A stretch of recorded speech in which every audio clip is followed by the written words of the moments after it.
Казвам се Павел Илиев и съм главен асистент в Института по механика на БАН. По-настоящем ръководител на научен проект с швейцарско сътрудничество.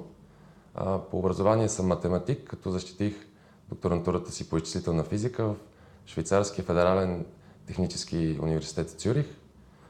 Основно се занимавам с разрешаването на физични и инженерни проблеми посредством изчислителни машини и с помощта на молив и хартия, когато това е възможно.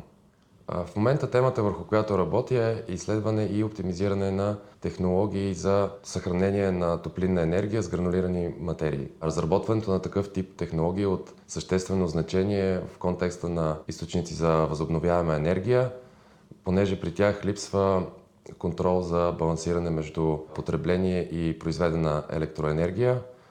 Аз се занимавам с една доста обещаваща технология, която има множество преимущества, сред които ефективност, ниска цена и скалируемост. Разработването на прецизни числени модели е съществен подход, който в съчетание с теория и експерименти осигурява цялостна рамка за тяхното оптимизиране и усъвършенстване.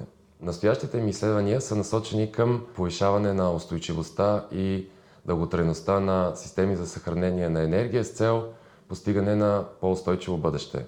Освен това, за мен представлява интерес и фундаменталното разбиране на механиката на гранулираните материали.